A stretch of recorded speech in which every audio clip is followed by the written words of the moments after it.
as CSE, concurrent strength training, CST in endurance training. So that depends upon where are you in your training cycle. So if you, let's say if you're preparing for a full marathon, you would have a 3-month macro cycle in which you will have another 4-week meso cycles and so on and so forth. But if you're in early part of your training, for example, let's talk about Jaipur, right? And let's take the AU Gem, AU Bank, because they're sponsoring the event. I would have taken another name, but the AU Jaipur Marathon is about February first week, right? So this is October. So you've got November, December, Jan, Yeah, 3 months. Fourth Feb is the AU Jaipur.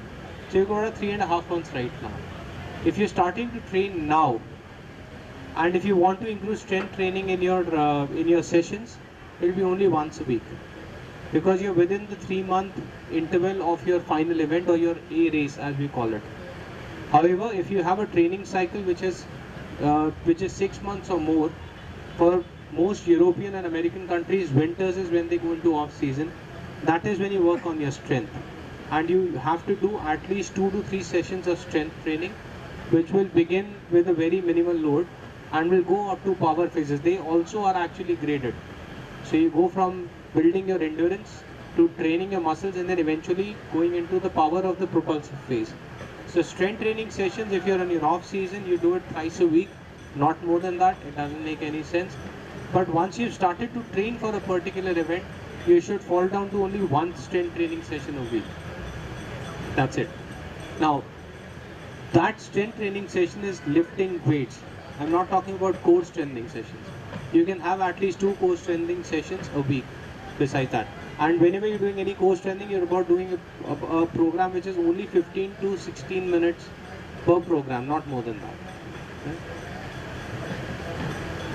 All right. And like the events which we have are 10 kilometers, 21 and 42. So for a runner who has been into 6 months into running, how many events should he do? Like there are people who would, would do too much into less time. Right. So what do we See, say? half marathons is not a problem actually. That we tend to make it into a problem. Half marathons usually don't count. You can do as much as a half marathon every fortnight. It won't harm you. I'm talking about season runners, not somebody who start to run the last 1 month or 2 months. But when it comes to full marathon is not 21 into 2. Actually, full marathon is a different ball game. So full marathons, it is advisable that you don't do more than 3 full marathons per year. That is one every quarter. One every 4 months rather. Not more than that. So more the distance, the lesser you do. But half marathons, it's basically like indulging into running, so go ahead and do it. Doesn't make any difference. Fine. So we would demonstrate a foam roller, tennis ball and a mini loop band, how to do it. Can I request Mahesh to come on the stage, please? I think Rajesh, that would be no. If we just show them a foam roller how to do it, I think we'll be passing on a partly baked message. I think there are many better YouTube videos to show you that, rather than we trying to show something in the next 1.5 minutes. It's not going to make much sense. So we'll have the question answer Question session, answer right? session, yeah. Okay. Right. वहाँ जाइए आप वहीं पे चले So would जाइए request all of you to ask Why chale? questions related to your running. वहाँ चले जाइए sir Yeah. As you know, I'm Dr. Kailash Gupta. I'll be 80 years on Dasara. I started running in 2014. Just now you said if somebody is running or playing any sport, if he is not injured, then he is not a sports person. So I want to challenge that. Running only, but I have been a swimmer lifelong.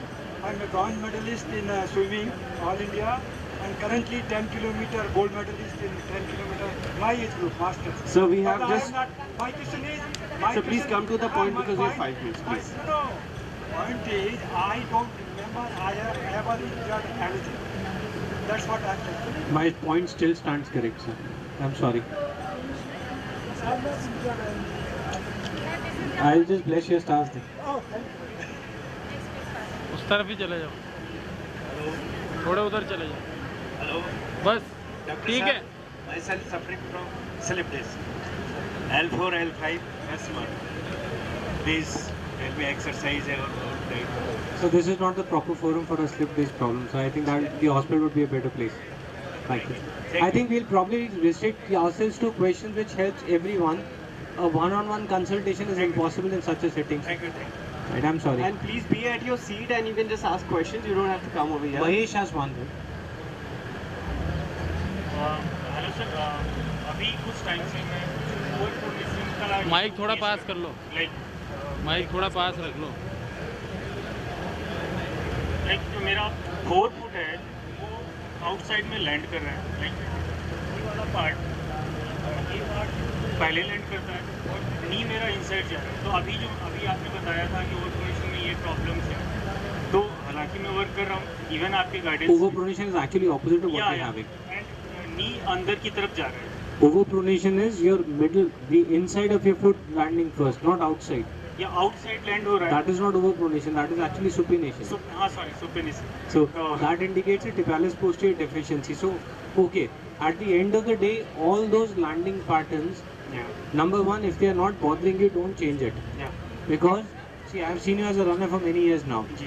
If something is happening naturally, it's your body trying to tell you that this is how it wants to run. If you're not having problems, don't change it. Don't read any literature, don't listen to any coach. Okay. Only if you have problems, only if you suppose start having pain here, right, then you know that your landing pattern has changed because your body is trying to avoid a particular landing pattern. Then we'll figure out what is going wrong. But अगर दर्द नहीं है तो बदलना नहीं। अभी कुछ time से स्पीड सेशन के बाद नी लेटरल नी पे हल्का सा सेंसेशन होता है एंड ये ग्रूव्स पे अभी मेरे को फील होता है। बाकी ऐसे अभी तक तो ऐसा कोई प्रॉब्लम नहीं हुआ है, बट अभी कुछ टाइम से स्पीड सेशन के बाद मुझे ऐसा फील हो रहा है। हाँ, so if it's only after a high intensity session and it lasts you only 24 hours and you're able to run the next day, okay, तो this is fine now, thank you so much.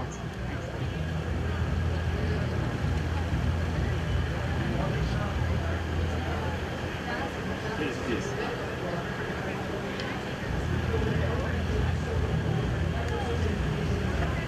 Hello sir, hi. मैं national sport person हूँ। मैं javelin shot को discuss करता हूँ और मैंने लगभग 50 हाफ मैराथन की होंगी और फुल मैराथन भी नॉर्मल व्हील चेयर से की है। Wonderful, wonderful. मैं एक पूछना चाहता हूँ। Let's hear from him first.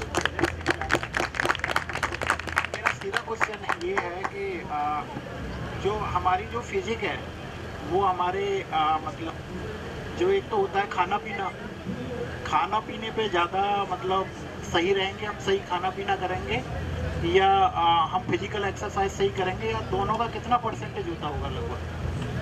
ठीक है, बहुत अच्छा सवाल है, लेकिन इसका जवाब बड़ा कंफ्यूजिंग है ना। पहला जो आपका सवाल है वो ये है कि क्या सिर्फ फिजिकल एक्टिविटी पर्टिकुलर करेंगे तो आप बेटर रहेंगे या डाइट पे कंट्रोल करेंगे तो बेटर रहेंगे। तो इसका सीधा सा उदाहरण मैं आपको देता हूँ। घर पे आप सब्जी बनाते हैं तो सारे मसाले डालते हैं, कभी ऐसा नहीं होता कि आज हम सिर्फ नमक से बनाई सब्जी खाएंगे। तो इसलिए हर चीज़ का रोल है, फिजिकल एक्टिविटी का रोल है, खाने का रोल है, अपने डेली लाइफस्टाइल में स्ट्रेस को मैनेज करने का रोल है जो हम लोग नहीं सोचते, प्रॉपर नींद लेने का रोल है। So there is a role of everything, number one. Number two, कितना परसेंटेज। अगर आपका पर्पस सिर्फ वेट लॉस करना है तो आपको ये जानना ज़रूरी है कि 80% weight loss will happen as a result of diet management, not exercise. बहुत पुरानी कहावत है, you can never out run a bad diet. So आप चाहे कितना ही भाग लें, स्विमिंग कर लें, साइकिलिंग कर लें, आप कुछ भी कर लें, अगर आपका खाना ठीक नहीं है तो आपका वजन कम नहीं होगा या आपका जो आप फिजिक जैसा चाहते हैं वो नहीं बनेगा। बट जो आपको दूसरी चीज़ समझनी है वो ये है कि फिजिक जिसको आप बोल रहे हैं वो हर इंसान की अलग है। She has a different physique, he has a different physique, I have a different physique. Now there is something which will the body will come back to that state, है ना। ये जानना ज़रूरी क्यों है, क्योंकि बहुत सारे पेशेंट हमारे पास ऐसे आते हैं जो क्रैश डाइट्स कर रहे हैं। I will not take the companies name, but there many people are following a particular company diet, they never would work. अगर आप कोई ऐसा चीज़ intervention for all of you, if you not doing any intervention which you can do sustain in a sustain manner for the next 20 years, don't start it now. Because आप अभी suppose for weight loss you take a particular diet and you start doing it and you lose about 10 kilos, Well, if you're doing it for your marriage or you're doing it for a particular event, that's perfectly all right. Understand that the moment you stop that intervention, you'll not stop at where you started. You're going to gain more weight, and this is called as the yo-yo effect. तो ये समझना है. लेकिन अगर आपका मान लीजिए काम है, आप वेट लॉस के लिए एक्सरसाइज नहीं, आप ये सब नहीं करना चाह रहे, you want to be a wrestler, you're not going to control your diet. You need calories. If you want to be a distance runner like Rajesh or Mahesh, if he has to perform in Boston half marathon, well, he needs equal amount of calories to perform. He can't do below that. So there is no one size fit all. Sir मेरा मतलब ये है, आप ये कहना चाह रहे हैं कि आप जितना खा रहे हैं उतना पचाओ, और आपका जो आहार विहार होता है, मतलब जिसको बोलते हैं आयुर्वेद में, मैं ये कह रहा हूँ कि आप जितना खाओ उतना पचाओ, वो आपकी जिम्मेदारी है. लेकिन जो आपको समझना है वो ये कि ऊपर वाले ने आपको एक पर्टिकुलर टाइप का बना के भेजा है. उसको मतलब आपको समझना है और उस हिसाब से आपको पहले उसको एक्सेप्ट करना है ना. अगर आज की तारीख में मैं बोलूँ कि मैं सिल्वेस्टर स्टैलोन जैसा बनना चाहता हूँ, मैं नहीं बन सकता. So we have to accept that you're born with a particular body type, endomorph, mesomorph, ectomorph, and you have to cater to your physical activity accordingly. There's no doubt.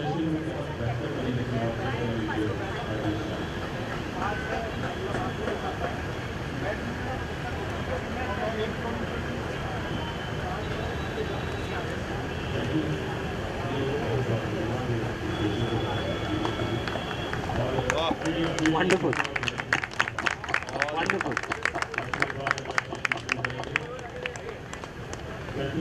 Wonderful, sir. I think that's great.